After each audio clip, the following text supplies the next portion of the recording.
Now I'm at the point you wanna be with me. I'm vibing out at a higher frequency, cause everything that I want and I'm gonna be, it's when I wake up, that's when I start to dream. Someone you love is talking down, here is the plan. Let it fall through like a handful of sand. Nothing happens overnight, what you must understand. If you dwell on the bad, then you don't stand a chance. Something you want upset, saying why it ain't mine yet. That's because now you have yet to change your mindset. People don't put their mind to rest while they're so wired. A lot of people go to sleep and wake up tired. Power of positivity and persistence. Say that I can, we'll just sit back and witness. Make an impact when our time is done. Make money, help people, and have lots of fun. Whoa.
Welcome to Office Hours, hosted by legendary sports executive, entrepreneur, and investor David Meltzer, where the brightest millionaires, billionaires, and entrepreneurs in business, sports, and entertainment get together to talk about success, failure, and everything in between. There's so much more effort someone will give if it is not seen as the job, but the thing that they enjoy doing with their life. Take a deep dive into the mind of some of the world's most impactful guests. So I think oftentimes the thing that we're looking for is right there in front of our face. It's just disguised. But I actually really believe that not telling creative people what to do is exactly what you should do with creative people. To share their strategies and tools to dominate their respective fields. David Meltzer hosts Office Hours.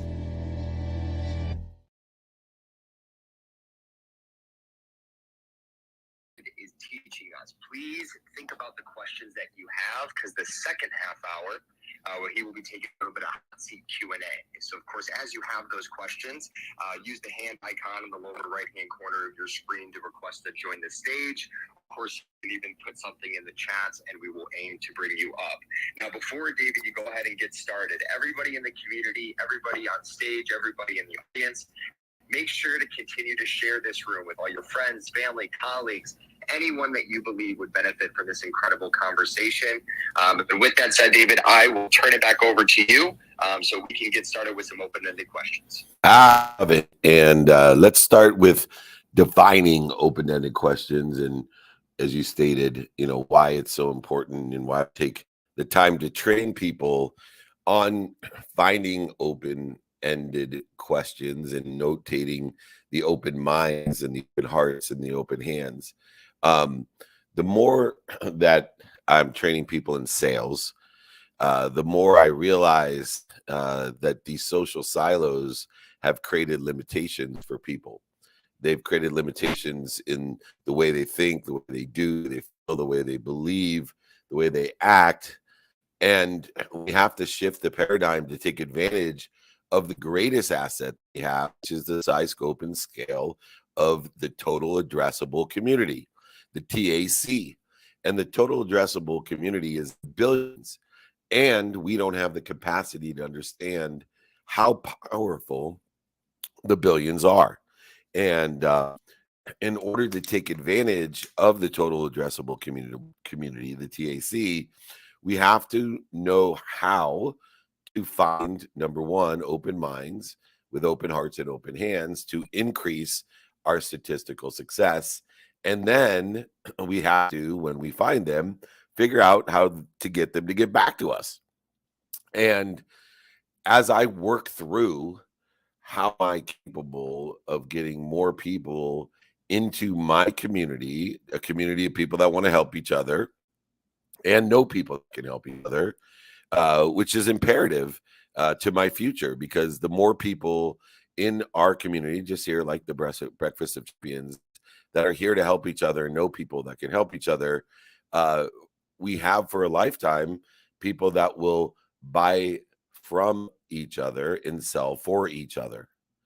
And this statistically is the easiest and fastest, most successful way to share our product, services, solutions, our brands, our ideas, our philosophies, our theories, without adhering or compromising ourselves to a social silo that is just feeding us the exact same thing, which ends up what?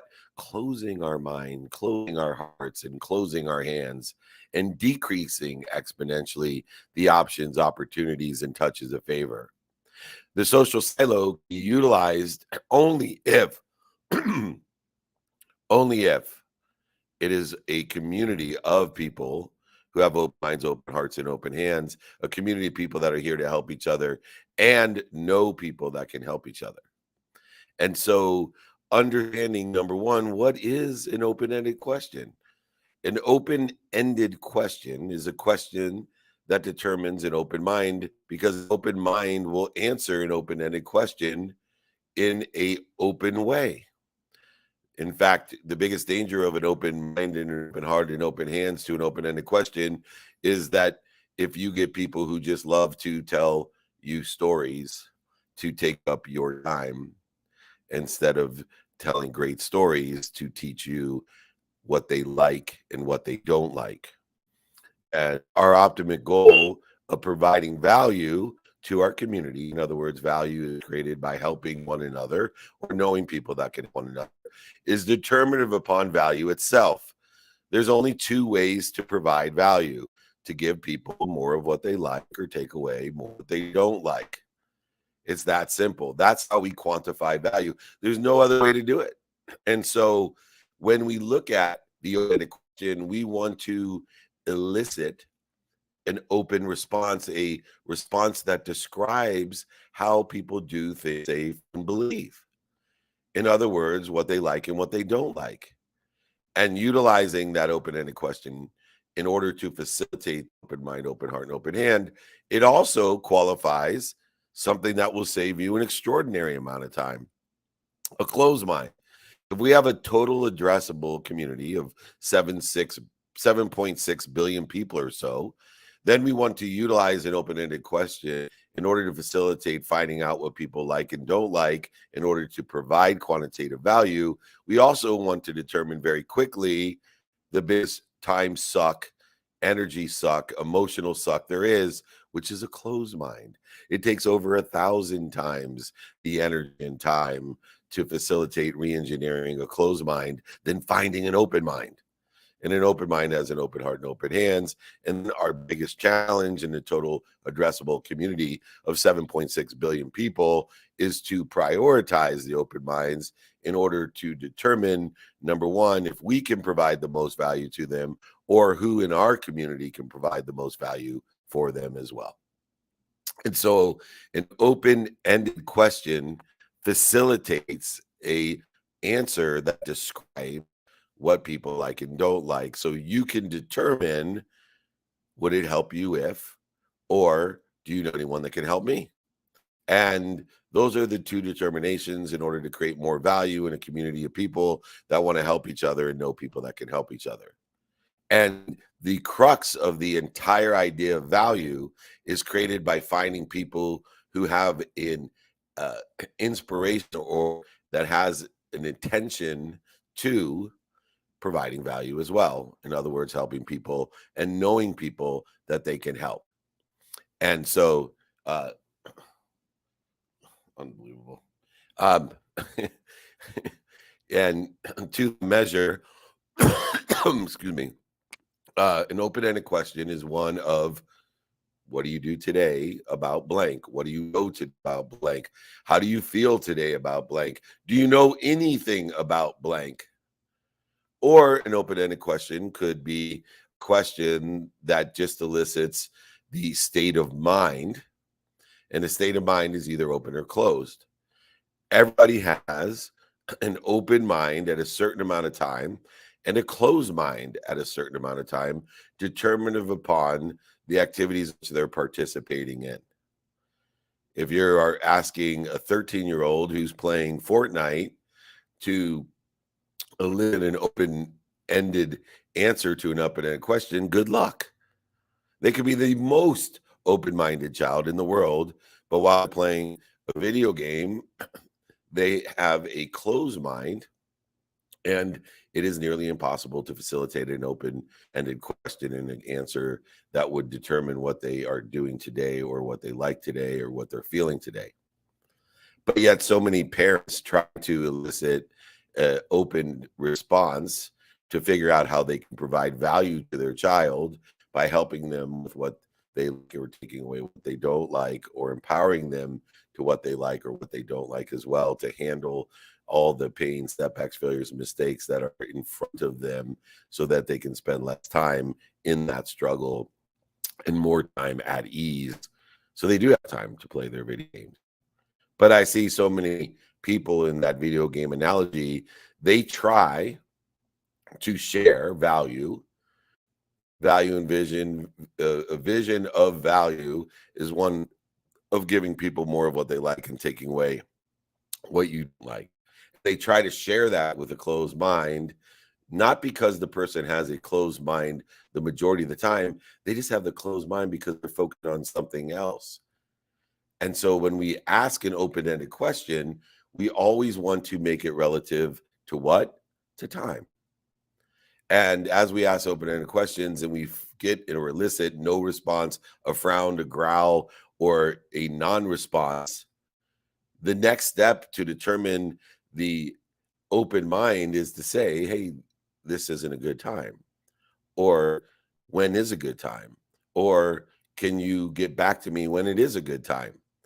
Time is the dependent variable in establishing when we best have the best statistical success in communicating value, which is giving someone more of what they like or taking away what they like. And as we determine these open-ended questions with elicit what we do, say, feel, and believe in response to a question about some sort of value that we want to share. So if we are an accountant, we may want to share about that, a lawyer, a doctor, a holistic meditator, whatever it is. We just want to ask these questions. Hey, what do you know about? What do you like about? What don't you like about? Are you doing anything in or with?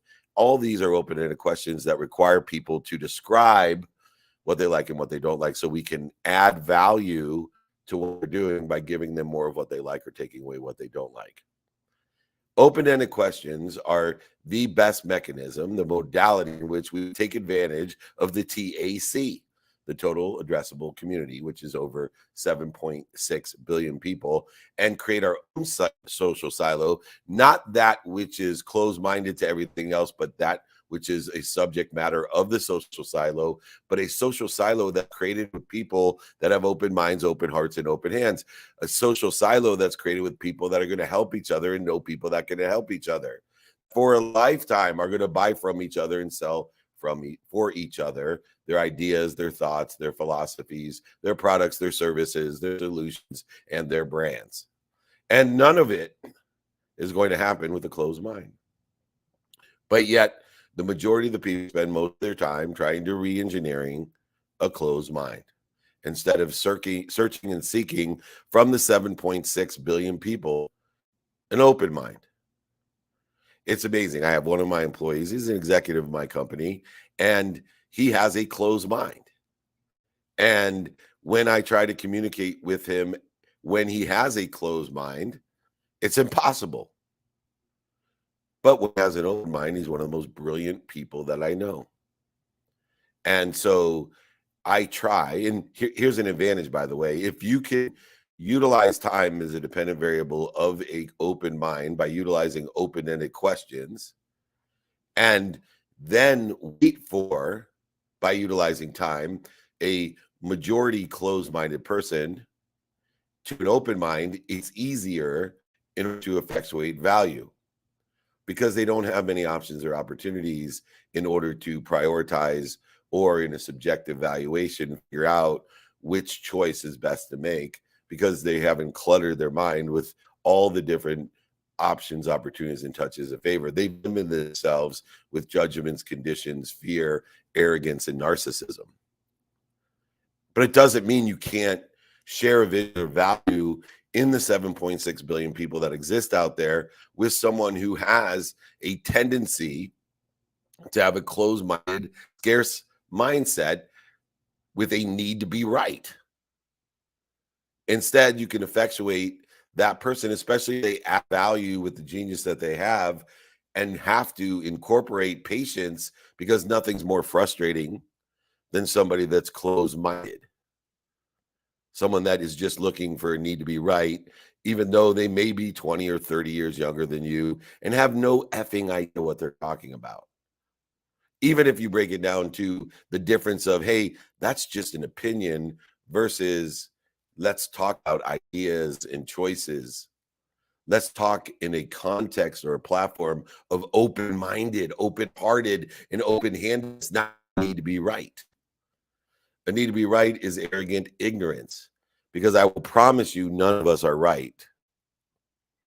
None of us are right. We may align at the time with some sort of value. That's just a matter of statistical success. But the ignorant, humble people know what they don't know.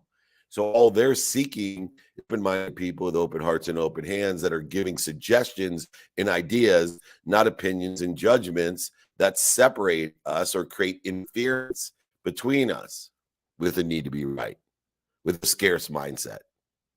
And so having an open mind, and the only way that we can facilitate finding an open mind is to ask open-ended questions. And in order to do so, we need to be able to walk away from a closed mind and revisit it utilizing time. This isn't the right time. It's just a waste of time. It's a waste of energy, and it frustrates us, and it creates interference, and it creates separation.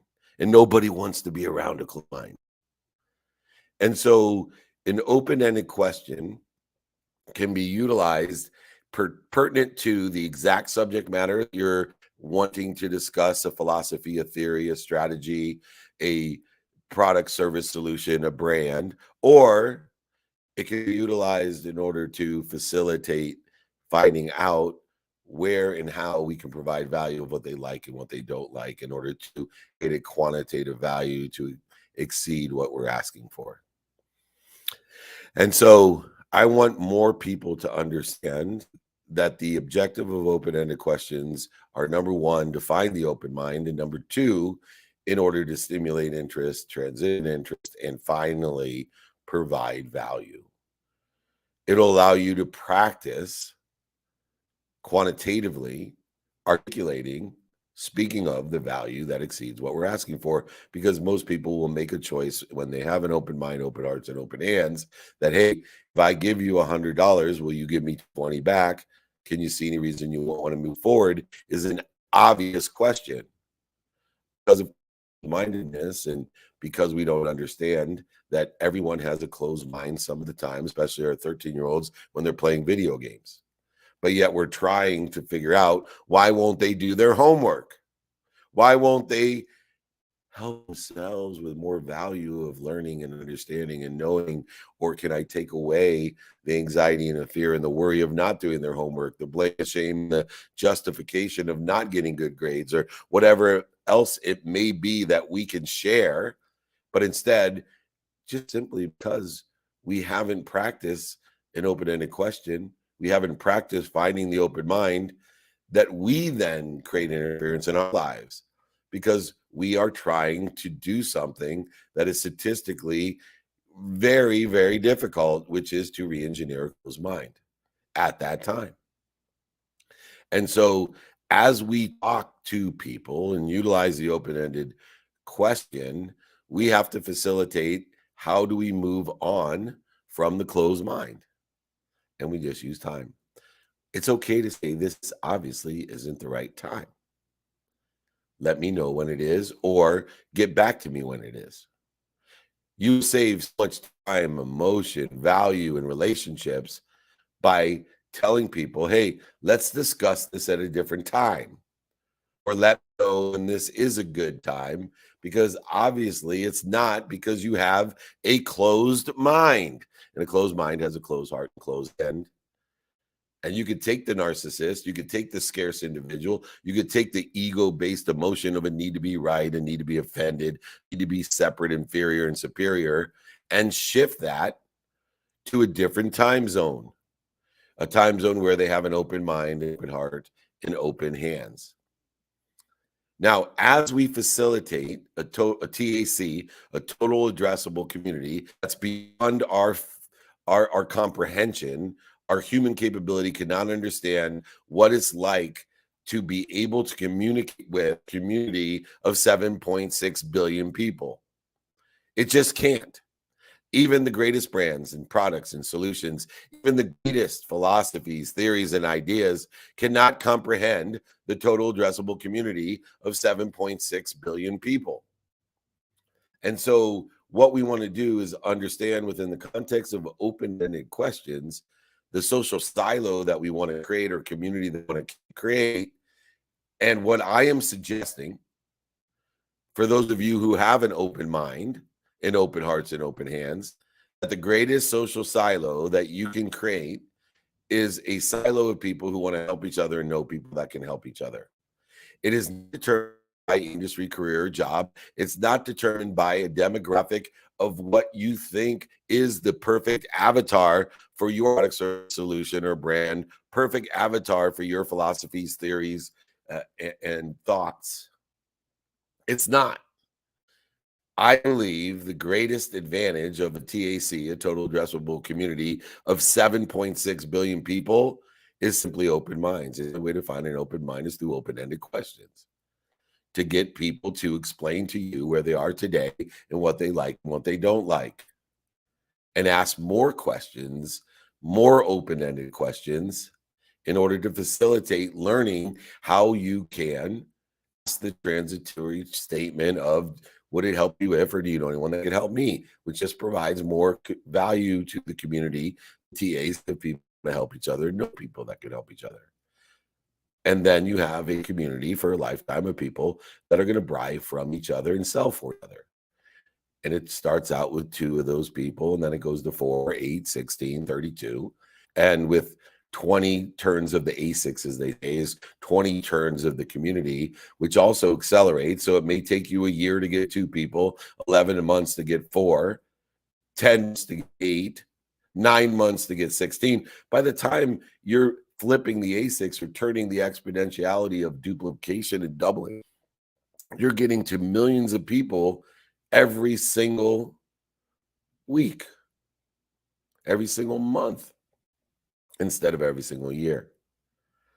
And yet, as fast as that sounds, it still will take a long time to get to a billion people, let alone 7.6 billion people. Plus, we know that within the context of building a TAC, a total addressable community of people, that 10% of the people will automatically align with and have open minds at the time that you're trying to facilitate the open mind, open heart, and open hands.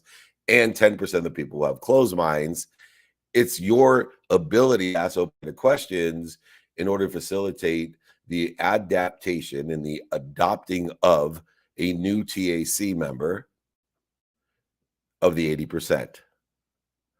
Open-ended questions that lead us with some closed-ended questions can aggregate an audience or community of people that want to help each other and know people that can help each other. So after we ask the open-ended questions like, hey, what do you know about solar? What do you know about 831B? What do you know about autonomous driving cars? Do you know anything about autonomous driving cars? Do you know anything about solar? Do you know anything about the 831B? What do you think about it? Would it help you if we did this? Would it help you if did? Do you know anyone that can help me? These are closed-ended questions. Closed-ended questions are a yes or no question. Open-ended questions are giving someone the opportunity, one, to prove that they have an open heart, open hands, open mind, but more importantly, it also gives them an opportunity to explain 2 things: how you can provide value by giving them more of what they like, and how you can provide value by taking away more of what they don't like.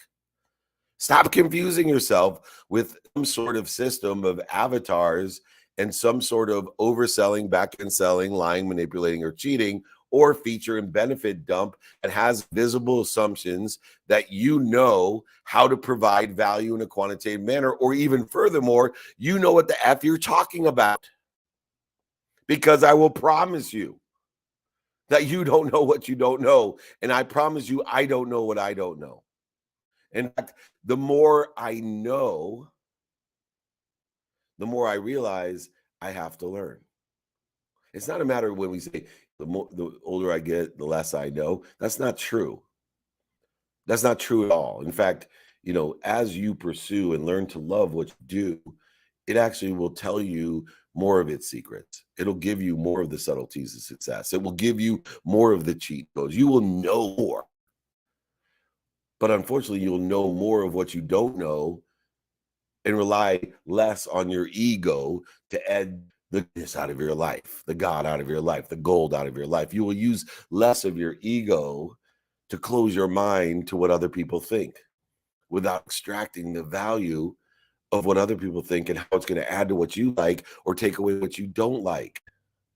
What you can learn by finding the light, the love, and the lessons, by learning from others in a consistent way. The more you learn from others and the more consistently you learn from others, and the longer you learn from others, the more you learn the secrets, the cheat codes, the more statistical success that you'll have. But go ahead. You're 20-something, you're 30-something. Close your mind. Go ahead and tell me your opinion and your judgment based on bullshit. Go ahead, tell me your closed-minded, narcissistic behavior in a scarce universe that you have a need to be right. You're scared that you're going to be revealed.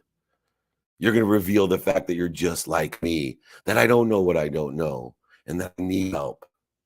But it's okay, because I need help, but I'm willing to help as well.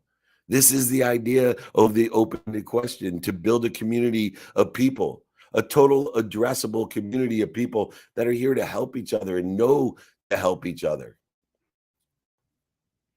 Don't tell me that won't work. Tell me why. Give me a suggestion of how it's going to work better. Don't flippantly show me your closed-mindedness, because all it's going to do is kick you out of my community, allow you to fall away or fire you from my community.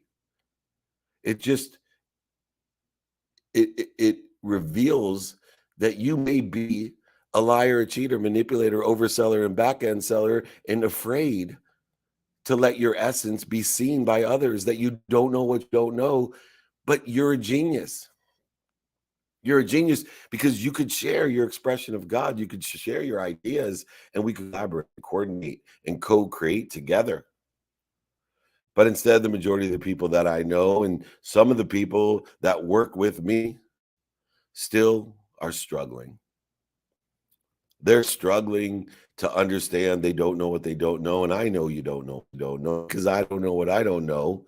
And I'm just on a journey to learn. And the best way to learn and align and collaborate and coordinate and co-create is simply by asking open-ended questions of what you do know, what you do feel, what you do think, what you do believe, and what you're doing about it. Giving suggestions in that collaboration in order to facilitate more of what I like and take away more of what I don't like. The more clear I get on the open-ended question guide, the more clear I get on open-ended questions to learn, to align, to take action and adjust in order to facilitate value, to increase, elevate others, to elevate myself, to reach up and to ask for help utilizing open-ended questions, and to reach my hand behind me, facilitate giving help. None of it happens if we're dealing with closed-minded people, narcissists, closed-minded people that are full of judgments and opinions based on fear and doubt, exposing themselves of their own scarcity, pretending to go through life with courage when all they are afraid. Afraid they'll be exposed, that they don't know what they don't know. But those who know they don't know what they don't know are living in a world that addresses the TAC, the total addressable community of people that are here for a lifetime, to buy from each other and to sell for each other, a lifetime to help each other and to know people that can help each other. What I want you to do is practice the open-ended questions. I want to practice finding people who have open minds and open hearts and open hands that will tell you they think, they do, and believe and feel in order to facilitate value, to bring more value to the TAC, the total addressable community of people that have the same like minds, like hearts, and like hands. That will attract more of the people that have the same like hearts, like hands, minds, that will compound from the 2 to the 4 to the 8 to the 16, not go the ups and downs, the ebbs and flows of the ignorant of +1, -1, +1. This isn't a binary community of people, a zero-sum game of 1 and then 2 and then 3 and then 2 and then 1 and then 2 and then 3, and we end up exactly where we were, living our lives like the missus, like a tube, food in, food out. If you want to plateau and grow, learn to utilize open-ended questions to find open minds, open hearts, and open hands. Build your social silo, not of the exact same type of people who listen and feed themselves the exact same things to do, say, think, feel, and believe, but go ahead and open it up to people, open hearts and open hands. Build your social silo of people who want to provide value and receive value, that want to get more of what they like and take what they like for not only themselves, but for others. And I promise you, you will live in abundance. You will have more than enough of everything for everyone. You will make a lot of money, help a lot of people, and have a lot of fun. If you want the open-ended question guide, just go ahead and email me, david@dmeltzer.com, david@dmeltzer.com. More than happy to facilitate that guide to everyone. Nick of time, I hope you're here in the nick of time. Go ahead and reset the room. We are here and blown away by the immense amount of value. And just as a reminder, everybody, to get that open-ended question guide from David, all you have to do is email him directly, david@dmeltzer.com. And no matter what role you sit in, I promise you the points, 5 seconds that it takes to send a quick email that says guide, it will definitely change your life, let alone your workflows. So be sure to email david@dmeltzer.com. And a quick reset of the room here. We are at halftime of David Meltzer's Power Hour here in the best room in Clubhouse, the Breakfast with Champions. Now we are transitioning over to the Q&A side. So, of course, as you have your questions, please use the hand icon in the lower right-hand corner of your screen to request to join the stage. And, of course, we will aim to bring you up. And you can also utilize the chat as well, and we will aim to bring you up as well. Now, with that said, David, let's get it started with some Q&A. We have Colleen, who is here on stage and who has been patiently waiting. So, Colleen, happy Friday. Please feel free to unmute yourself and ask your question. Thanks so much. Happy Friday. Good morning, everybody. Dave, I know one of the deeper concepts that is really hard to grasp, but I'm really trying to do as much studying on it as possible, is this concept of time. And you talk so much about that concept of time. I was wondering how you could explain how time impacts your perception. Can't you give me a hard question, Colleen? Come on. How does time impact our perception? Well, perception is the meaning that we give things. And so if we look at linear time, which consists of 3 time zones, the past, which is infinite, this is an infinite time zone that contains a lot of meanings, from failures, setbacks, mistakes, defining moments, historical relevances, successes, voids, shortages, and obstacles and struggles. And it includes the future, which is also infinite, the second time zone, that includes all types of anxiety, worries, and hopes. And then it also includes the present. And the present is what we perceive of the past and the trajectory of the future. And we give meaning to everything that we see by what we do, say, think, feel, and believe about what has happened in the past and a trajectory where we want to be or better. And so if we look at time as a limitation. The limitation that time gives us in the past is only the meaning in which we give the time zone of the past. The limitation of the present is simply 24 hours. And the limitation of the future is how much time do we give to worry, anxiety, fear. And so if we can identify how much time we're spending in the wrong meanings of the past, how we are not utilizing the 24 hours of today in the trajectory of where we want to be, but instead creating void shortages and obstacles or accelerating in the wrong trajectory, and how we are limiting our own self-image by what we're worried about, what we're fearful for. One of the nuances, as you asked me this extremely simple question, haha, joke, that's a joke. When you ask me this question that I've been pondering for decades, of how does time impact my perception? When I look at the infinite amount of time that exists, but yet I can only participate in the perception 20 hours. But yet most people waste their time outside of their objective of being productive, of provide value to the TAC, of being accessible, meaning accessing the value of the TAC and being accessible to provide value to the TAC, total addressable community, and the gratitude that exists in it, meaning gratitude is that which creates perception and can utilize time in the best trajectory of where we want to be or better. Gratitude is the ability to find the lessons. Gratitude is the ability to find the light.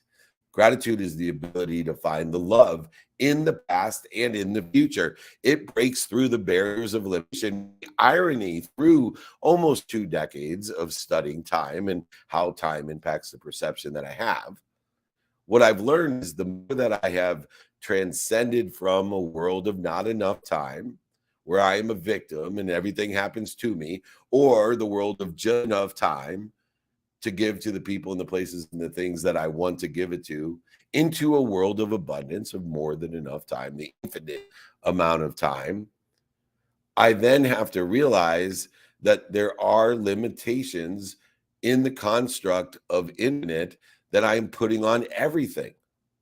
If I believe in more than enough of everything for everyone, but live within the construct of 24 hours, then I'm limited to what I can do, what I can say, what I can think, what I can believe and feel. And so what I need to do is prioritize that which serves me best with the limitations of what I do, the limited actions, the limited words, limited thoughts, the limited beliefs, and the limited feelings that I can have in an infinite world, a unified, abundant, infinite system of activities, words, thoughts, beliefs, and feelings. And so instead of trying to figure out how I can have that infinite in a world of 24 hours of time, the best way that I can utilize time in order to impact my perception is to grab onto and prioritize the activities, the words, the thoughts, the beliefs, and feelings that are limited by me, and see and prioritize the ones that serve me best. And so if we take beliefs and realize that we have an infinite abundant amount of beliefs, but in order to effectuate 24 hours, I have to have in an infinite world, no matter what I believe, they're limited, because it's in the construct of infinite. That if I believe in infinite, then everything I do, say, believe, and feel is limited. And so instead of trying to unlimit it, I actually want to go ahead and prescribe it to that which serves me best.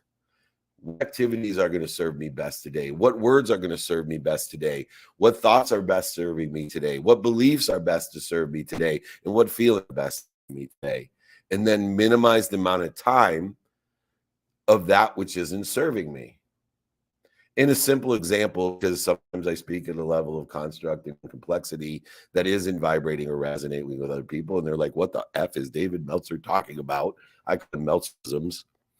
The best example I can give you is in the construct of belief, right? If I believe in an infinite world, then I have infinite beliefs, and therefore every belief that I do have is limiting me. And I want to choose what beliefs are serving me that are limiting me. So, for example, if you are 18 like I was, there was a limiting belief that motorcycles were dangerous. That didn't serve me at 18. So I decided that belief is limiting and it's not going to serve me. And now today at 55, that limiting beliefs that motorcycles are dangerous, not only because I have children and not only because I have employees and associates, a community, a TAC of people that I love and hopefully love me back. The best belief that serves me is a limiting belief that motorcycles are dangerous. What I want you to do is to understand that time is the most impactful variable construct of perception, because our perception is our reality. That's why we want to know what we do, say, think, and believe and feel. That's why we want to know what we want, who can help us, who can we help, and how best to get that done, to prioritize the limiting beliefs, feelings, words, thoughts, and actions that serve best today in the trajectory of where we want to be by giving meaning or creating a perception of the past that serves us as well. Even though we know the more that we put ourselves in a position of infinite belief, that we're limiting the beliefs. And therefore, instead of trying to unlimit, go ahead and see what serves you best. Whew. All right. Nick of time. I see you in the green room. Give me a smile. Let me know you're doing well. This kid is unbelievable. I cannot see that. I have to look at my phone. Is that what you're asking? All right. Sorry. Did I kick myself off or should I put you on the training? Let's see what Nick says here. I do not see anything from you, Nick. Do you need to come on and help me? Do you know? Can anybody hear me? Did I get kicked off of Clubhouse? Oh, Nick, are you here? Are you here? I am here. You are back unmuted. You were something was going on. Was doing it in through the online platforms in terms of your audio. So we're back on track. Sorry about that. I don't know what the heck happened. Anyways, it may have been my wife who called me. I've only been doing Friday trainings for 24 years and called me during training. You can walk by, guys. All right. Thank you, everyone, for your patience. We are here on Friday trainings. Like I said, I've been doing it for over 24 years, starting October 24 years ago. I'm blessed to be here, and I've never had a better moderator or a partner, a young talent that has unlimited potential. Nick of time, you're impacting my perception, as your nickname is completely aligned with what we're doing. Go ahead and reset the room. Thank you again for the very kind words, David, and for everybody for your patience. We are back on track here as we are knocking on the door of the fourth quarter. And with that said, I know we have a very special guest today, David, one of your favorites who is ready with the next question. And that is the incredible Limitless Siga. So, of course, happy Friday to you. Please feel free to unmute yourself and ask your question. Good morning. Good morning. I am in my favorite neighborhood with my favorite people, amazing people at that. And David, anytime I'm able to step in the same space and really take in your light, I feel blessed. So thank you for always sharing your knowledge and your wisdom. That's it. And also, Nick, thank you for holding it down. I really like that you were able to stream in. That being said, David, one of the things you always talk about is basically by your tribe, that you build a neighborhood of the tribe of people that vibrate at a certain frequency. Now more than ever, I've been learning about how our whole experience in life is crafted from our mind and where we vibrate, and therefore how we perceive everything. It also makes me realize that I'm going to jump forward here and ask the question, actually. It also made me realize basically that when we have ideas, no matter what kind of ideas it is because of the frequency which we're vibrating and we're receiving it, if you will, from the mastermind. But we're not the only one. Anybody else vibrating at the same frequency will receive the same thing. that makes me say, okay, then if I have the same idea and I see somebody else having it, we are at the same frequency. So we are a tribe. We should work together, collaborate instead of compete. What would you add to that? I would just love to hear your insight. Thank you so much. Yes, if we believe or think or say or do or feel the same thing, then we are on at some level of intention the same tribe. And so for me, I've broken it down in order to facilitate, are we saying, feeling, believing the same things? And are we in the same TAC, the total addressable community or tribe that vibes? And there's three things that we utilize in order to facilitate whether or not we're in the TAC. If we are open-minded, open-hearted, and open-handed, if we're here to help each other and know people that can help each other, because the tribes that vibe grow and vibe together and grow together in a TAC that is 7.6 billion people in order to facilitate the aggregation, compounding, and acceleration of the enormous amount of people that we can vibe with. So we have an enormous amount of people that can help us, and we know that can help us, and vice versa. And so, number one, the first mechanism or methodology to utilize is your intelligence. Hey, we think the same thing. We're the same vibe. And the second one is intuition. Hey, we resonate with each other. Although we're in completely separate industries, careers, and jobs, although we are completely separated by 60 years or by our own, race, sex, religion, philosophies, and theories, we're vibing because we resonate with each other. How can I resonate with you when we believe so many different things? Well, it's intuitive. It's a matter of energy and frequency. And then beyond that is the final component, in which to me confirms the vibe in the tribe, which is inspire each other.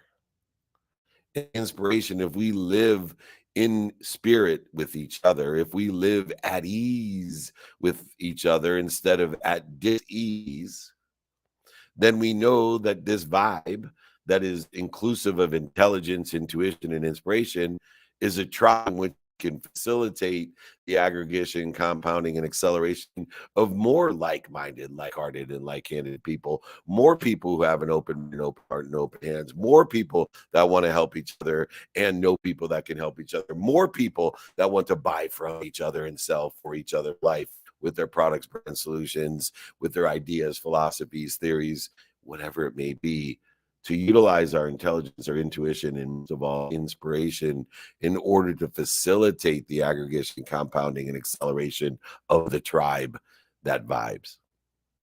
And when we understand that that vibe is determined of our own genetic and energetic being, own sense of our own skill, our own knowledge, and our own desires that may not be even comparatively similar to that of the tribe and the vibe in which we all belong to. The tribe and the vibe that we belong to is determined upon what we pay attention and give intention to within the context of our intelligence, our intuition, our inspiration. And the more people that we spend our time with, to be productive with, accessible and gracious with, that have open minds, open hearts, and open hands, so we can share and appreciate the differences that exist instead of trying just to appreciate a social silo of similarities where we're just feeding each other the exact same action, words, thoughts, beliefs, and feelings, and separating ourselves with judgments and conditions in order to facilitate some sort of superiority or inferiority, disconnection, and dis-ease. True ease can be facilitated by people that are completely polar opposites in what they do, say, think, feel, and believe, as long as they are appreciating with productivity, accessibility, and gratitude the differences and learn from each other with open minds that are only identified and facilitated with open-ended questions. And so I want everybody to think about what we are appreciating. Are we stuck in a social silo of looking at the same news, the same groups, the same people who have the same thoughts and appreciate the same things?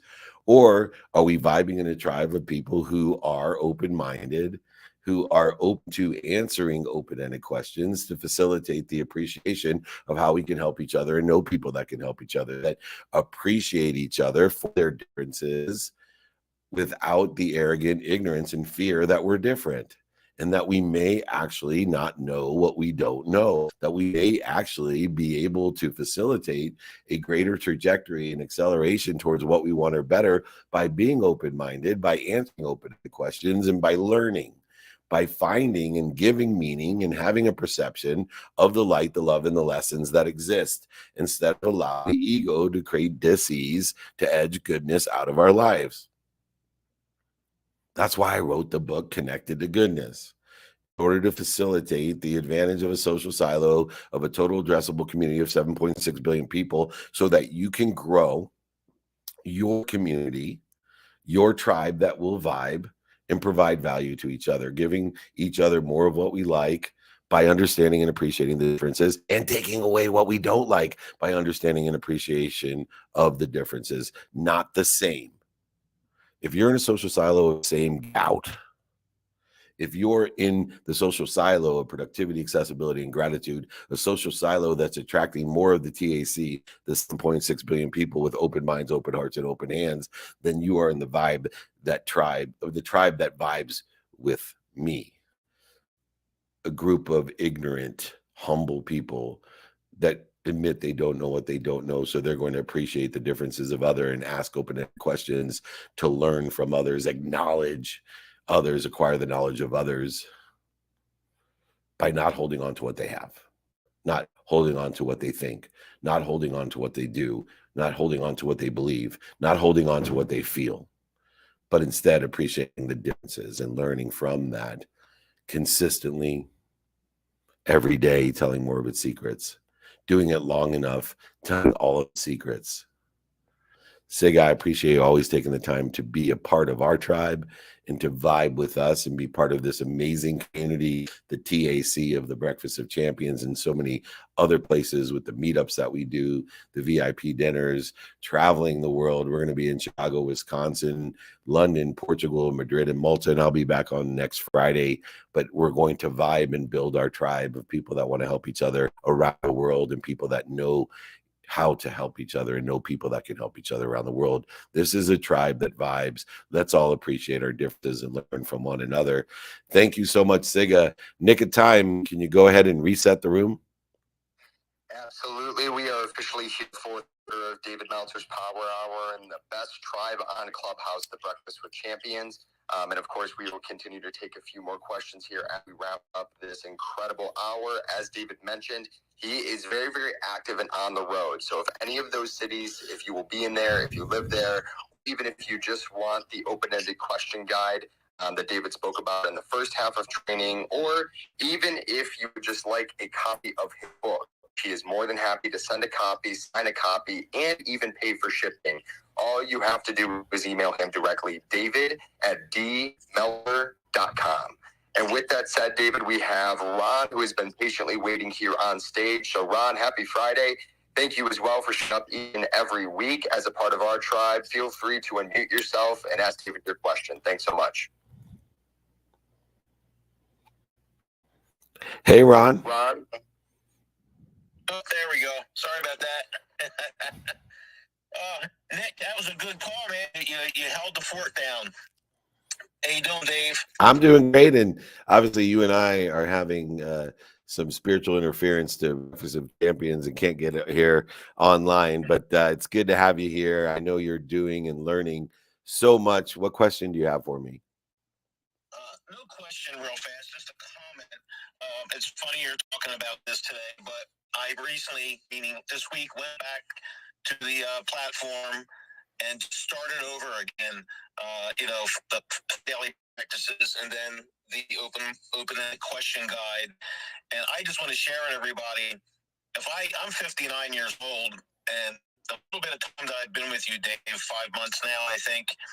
If I hadn't known this stuff when I started my career as a chef, meaning just understand sharing, caring, and everything more, I think I'd be a dangerous person. But, went and redid the course again, and it was amazing of what I've learned since following you in the past 5 months. And just doing what you say to do, I see doors opening for me. I'm getting little surprises every single day. I shared with you an email that somebody reached out for help. I was just blown away that, so I've been doing what you pray and ask for me to help 10 people and 10 people to help me. I got a call out of the blue from somebody that says they need my help. I'm like, what can I help you with? But, we did it. We helped. And I'm just trying to share with everybody that if you just do courses and listen and be active, I'm seeing so many great things happen for me. I rewrote a sponsorship proposal for corporate sponsors, Dave, for the nonprofit. And then I re-looked at it, and then I went back and used some open-ended questions in it, and I was getting better responses. I had AI help me read it, put in some of your course words, and it's just amazing how people respond when they don't feel, when they know that you're true and care and everything. So I just want to say, I just can't wait the next day. Like I can't, every day now I'm feeling like it's Christmas morning, being with you, like what's going to happen today? If it's not business related, I'm just seeing other things in my life. So I just want to say thank you, Dave. And then just everybody just do the work, and it's just amazing what happens. It certainly is. And every day is Christmas. Every day I celebrate as a celebrant, all celebratable, and knowing that staying healthy provides me as many wishes as I want, many Christmas wishes every single day if I want, in order to facilitate an outcome that I want or better, even though I may not understand or know the outcome at the time, utilizing an open mind with an open heart and open hands, facilitating the TAC, the total addressable community of people like you, Ron, who are living proof that you and I are very different in so many different ways, but yet appreciate those differences and learn from each other and find the love and the lessons of joining a community, a tribe, and the vibe that you have and I have, even though we both acknowledge, you 59, me 55, that we don't know what we don't know. We do know a lot more than we did, but unfortunately, through that process of knowing a lot more than we did, we start learning that there's a lot more to know than we thought there was.